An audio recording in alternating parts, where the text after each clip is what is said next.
Join us for a program full of informational subjects, entertaining celebrities and guests, and impactful discussions. It's time for Speak, Sing, Eat with your host, Pastor Danny Hudson. You experience this in real life, real time. Yeah.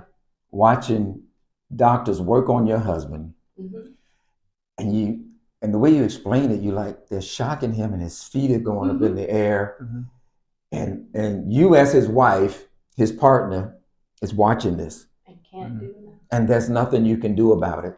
Nope. But you expressed this to your son, and you're saying that you couldn't pray, but when you couldn't pray, He did. you had somebody instead to pray. Yeah. And not only pray, but you experienced even the Spirit of God coming on your yeah. son Yeah. Because during that moment. I just couldn't. I was there, but I wasn't there.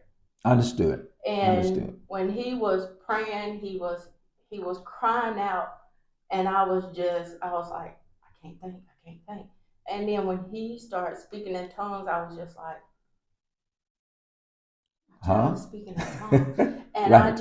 I felt peace, Mm-hmm. and even still not knowing what had happened, Right. I felt peace. And then after he prayed, I was like, okay. One of the emergency room nurses came in, and she said, okay, we got him back. Okay. She said they rushed him over to the cath lab, and they finna go and remove the blockage. And I said, okay. And so me and Cam and his friend Aaron were still in the room, and I was like, every time I tried to call somebody, I couldn't. I just broke down.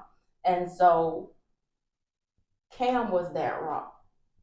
Wow. He was like, Mom, I got it. He would make a couple of phone calls. After he made phone calls, he started back praying again. Because, like you said, I could not pray.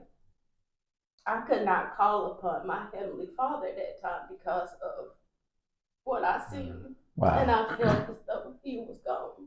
And even when they came back and told us they got him back, it was just like, that's all you told me. No other information, Nothing else.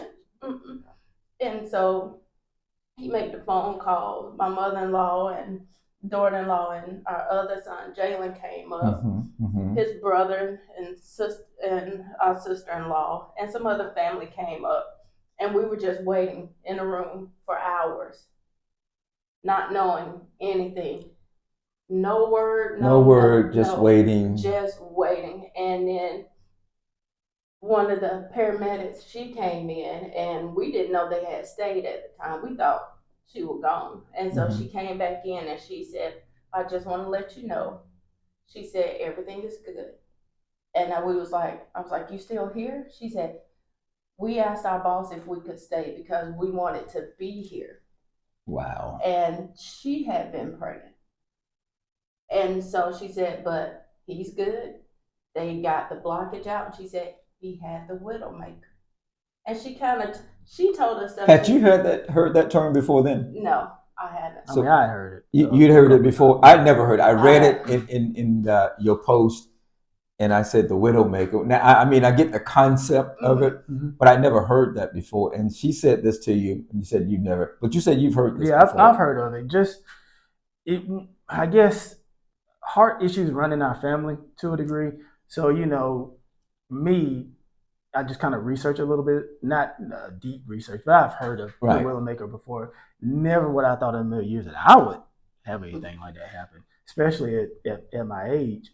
And given the way the size I am now, it's the size I've always been, basically. I don't smoke, I don't drink, I don't do anything that you would think a typical person, I say typical, person who would have a heart attack. Right. But it didn't matter.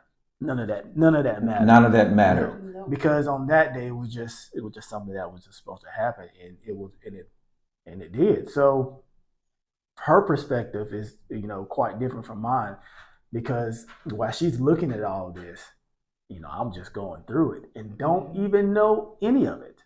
I don't remember any of that. I don't remember the chest pains. I don't remember any of it. So because I'm amazed that you're saying that you were saying my chest is hurting, Mhm. but you don't recall Nope. ever saying that Mm-mm. at all. Wow. Even from the nurse's perspective, they said it took, what she said, eight It took eight of eight them people to hold me down because I was fighting everybody. Mm-hmm. Now I'm having a heart attack. How am I fighting everybody? Okay, that's my question.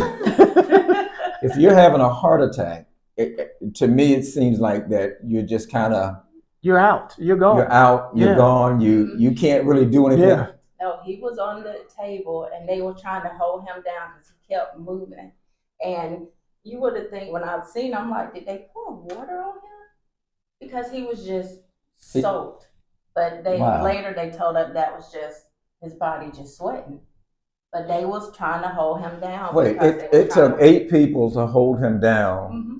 Mm-hmm. When my nurse practitioner came in, the first thing she said, I would hate to see you in a dark alley. Yeah. I'm like, what are you talking about? Right. I didn't know what she was meaning by that. But of course they end up explaining it. But I don't remember any of that. None of it. Now I think, and you can correct me if I'm wrong, but I think when we talked about this before, they said that you had died like 3 times. Oh, well, that's what we had found. That's what they told us at first. Yeah. But later on, we found out it was actually more than that. Yeah, more than 3? Yes. Yeah. They lost the actual surgeon who put my stent in. He said he lost count. Yeah. Now when you're doing medical records as a doctor, you have to document everything. Yes. And for you to say that you lost count, he lost count. He said he. Okay, let's be clear here. He lost count of the fact that while you were in the hospital, you died multiple times. Yeah, I'm coded. But they coded you as deceased or whatever they call it, right? Mm-hmm. More than you lost count. He lost count. He lost count. He said at that time he was focused more on trying to save him versus trying to be like, okay. Because he said what he would do, he would work on him, then he would code, then they have to stop, and they have to bring him back. Once they got him back, he'll start back working again, then he code again, and then they have to keep working on trying to get him back. And it kept going on so much to where he was like, he just lost count. And then one of the things they told us was even when they put the stent in and opened it up, he died. Yeah. You know, what I'm thinking here is that sometimes people in the hospital and they go through this or whatever, and let's just say the third time it happened to you, they could have said, well, that's it. Mm-hmm. We can't do anything else for him. Yeah. But in this story, there's a son that's praying when a mother can't pray. Mm-hmm. There's a nurse that's praying. Mm-hmm. So you have medical folks praying for you. Mm-hmm. You got your son praying for you. Family praying. And family is praying for you. Mm-hmm. So even though the doctor has lost count, it would seem that God had something totally different in this situation. Yeah. And so when we come back, what I want to talk about is when did you wake up and realize what had happened to you, and then what you guys have done since then? Because I know you've changed your eating and some things like that. So we'll talk about that when we come back. We'll be right back.